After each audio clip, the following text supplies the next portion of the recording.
So I'll show you where the Ugandan LGBT refugees are situated at in Kenya. As I said earlier on, there are two camps in Kenya. One is the Kakuma Camp, which is the largest, and then the Kakuma Camp that accommodates just below 50,000 refugees in total. Now, all the Kakuma Camp is over here. This is within the country of Kenya. This green over here is Uganda.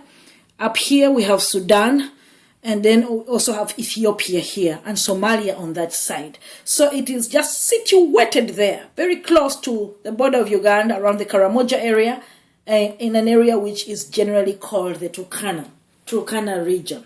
So this dot here is Kakuma Camp. So refugees come from all over Africa, including very many from Somalia, from Ethiopia, and from Sudan.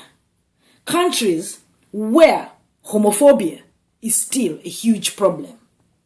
So the refugees, the Ugandan LGBT refugees that we are talking about, are actually situated over there in Kakuma in two groups. One group are those who arrived much earlier when the bill had just passed in Uganda, who have been cleared and have been transferred to that part of the camp that is referred to as the community area, with semi-permanent structures, small houses with a mud floor, and that can be, the story about those ones can be told another day.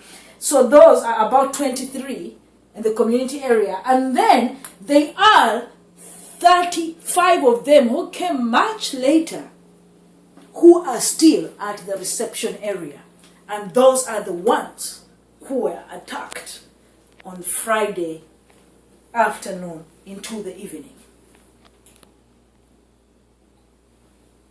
So anyway, back to the updates. Once the LGBT refugees refused to leave the office of the High Commissioner for Refugees near Kakuma Camp, as I said earlier, two officials from the Kenyan government were invited in to take over the situation. In fact, the UN officials said, we are also just accommodated and housed by the Kenyan government, just like you. So if we have failed to agree with you on this, then we are calling the Kenyan government to take over from here. And so that is why the two officials came in. One, as I said, it was the head of the refugee affairs in Kenya, and the other one was the regional police commander of the Turkana region, the Turkana area. So they also went through the same thing, tell us what happened, and the LGBT refugees explained what had happened, and these ones ordered them, the officials from the Kenyan government ordered them to go back to the camp. And then they also told them, you are not special. You're refugees just like the others. If you fail to go back to the camp, we shall use force. The Ugandan LGBT refugees still said, we are not going anywhere until protection is assured. We are not willing to die. And so they left them there, the officials left the refugees there, and then they saw, the Ugandan LGBT refugees saw the RPC, the regional police commander, make a call somewhere where he said to whoever was on the other end that, come in and take control of this area. Before they knew it, at 5 p.m., the Ugandan LGBT refugees saw the military coming in, soldiers. They say that there were about 70 of them with guns and batons. And before they made their attack, the UN officials came back and said, this is your final plea. Go back to the camp, or the Kenyan government is now taking over.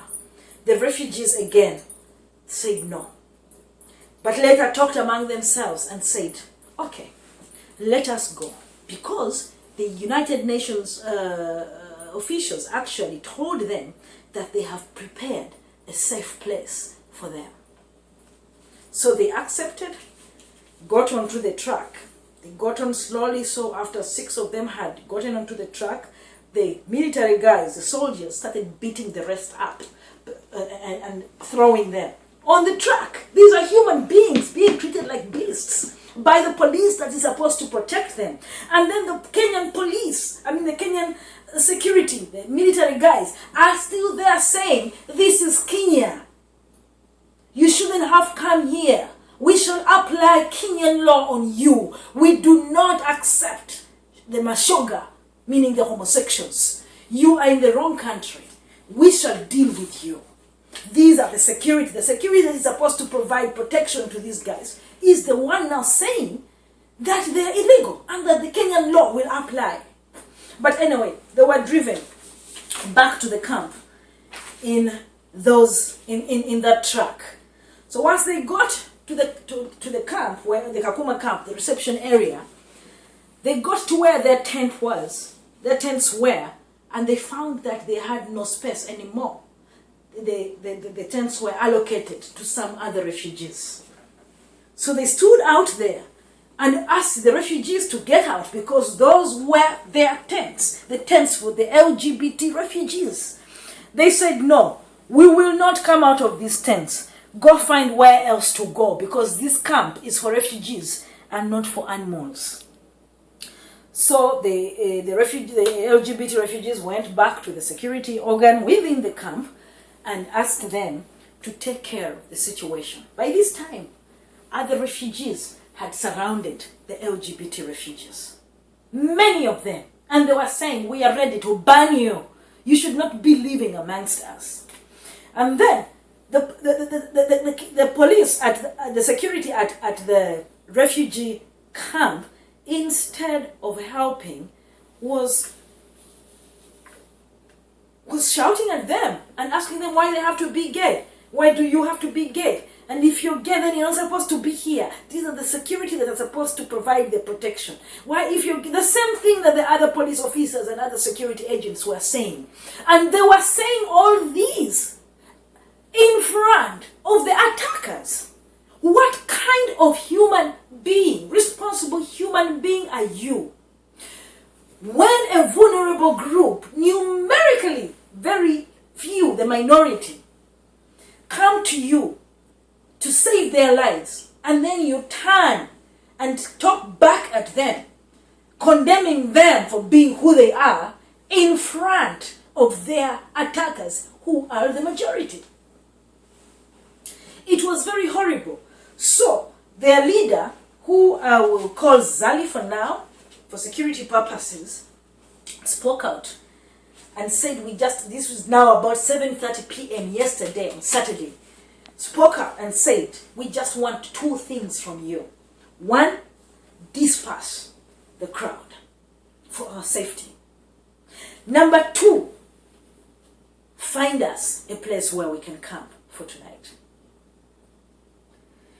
And then the officials said, okay, we shall do that for you. They dispersed the crowd, and then they gave them new tents and took them to the border. At the moment, they are staying at the border of the camp, where there's hardly any electricity, hardly any water, and it's the real desert of the Kakuma.